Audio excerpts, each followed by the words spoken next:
আপনাকে কি করে ভালো না বাসি ইয়া রাসূলুল্লাহ। যখন আপনি আমাকে ভালোবেসেছেন সেই 1400 বছর আগে, যখন আপনি আমাকে মিস করতেন, আশা করতেন যেন আমার সাথে দেখা করতে পারেন, অথচ তখনও আমি জন্মই হইনি। সেদিন সাহাবীরা আপনার চোখে পানি দেখে বলল, ইয়া রাসূলুল্লাহ, আপনি কাঁদছেন কেন? আপনি বললেন, আমার ভাইদের খুব দেখতে ইচ্ছে করছে। সাহাবীরা বললেন, আমরা কি আপনার ভাই নই ইয়া রাসূলুল্লাহ? আপনি বললেন, না, তোমরা আমার সাহাবী। আমার ভাই হলো তারা যারা আমার পরে আসবে এবং আমাকে কখনো না দেখেও তারা আমাকে বিশ্বাস করবে।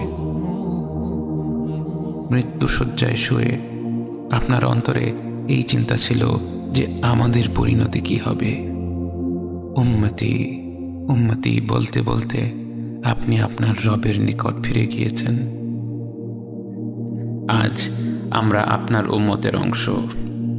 বিশ্বজুড়ে আপাত দৃষ্টিতে আমরা হচ্ছি সবচেয়ে অপদস্থ, নিরুপায়, পরাজিত, লাঞ্ছিত, অথচ বাস্তবে আপনার উম্মতের অংশ হওয়া যে গোটা বিশ্বের সব সম্পদ পাওয়ার চেয়েও মূল্যবান ব্যাপার।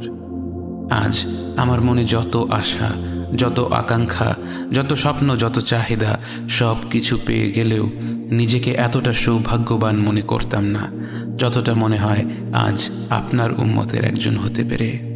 কাল হাসরের ময়দানে যখন গোটা মানব জাতি এক নবী থেকে আর এক নবীর কাছে ছুটে যাবে, আল্লাহ যেন বিচার প্রক্রিয়া শুরু করেন এবং প্রতিটি নবী নফসি নফসি বলে মানুষকে ফিরিয়ে দিবে।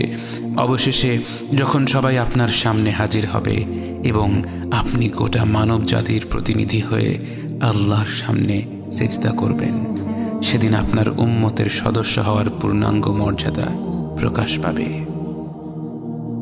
ইয়া রাসূলুল্লাহ, আপনাকে কেন এত ভালোবাসি তা তো ভাষায় প্রকাশ করা যাবে না।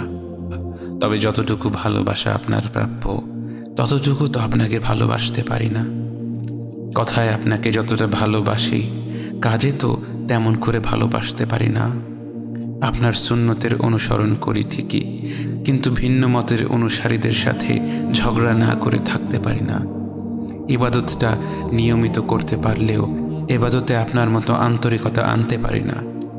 বাহ্যিক বিষয়ে আপনার অনুসরণ করতে পারলেও চারিত্রিক দিক থেকে তো আপনার কাছ থেকে শিক্ষা নিতে পারি না।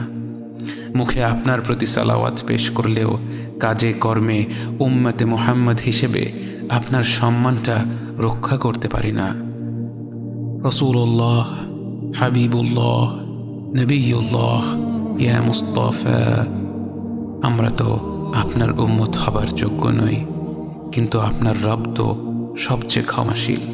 তিনি তো আমাদের যা প্রাপ্য তার চেয়ে অনেক বেশি অনুগ্রহ প্রদর্শন করতে সক্ষম। আপনি আমাদের যতটুকু ভালোবেসেছেন তিনি তো আমাদের এর চাইতেও বেশি ভালোবাসেন। আমরা আমাদের ভুল ত্রুটি সম্পর্কে যতটুকু অবগত তিনি তো তার চাইতেও বেশি অবগত। আমাদের রবের অনুগ্রহের দিকে তাকিয়ে অন্তরে আপনার প্রতি যতটুকু ভালোবাসা রয়েছে সেই ভালোবাসার দিকে তাকিয়ে আজ বুকে আশা বেঁধে রই, খুব শীঘ্রই আপনার দেখা পাবো ইয়া নবী আল্লাহ। খুব শীঘ্রই হাউদে কাউসারের পাড়ে আপনার হাতে তৃষ্ণা মেটাবো ইয়া হাবিব আল্লাহ। জান্নাতের নির্মল বাগানে অনন্তকালের যাত্রায় আপনার সঙ্গী হয়ে ঘুরে বেড়াবো ইয়া রাসূলুল্লাহ সাল্লাল্লাহু আলাইহি ওয়াসাল্লাম।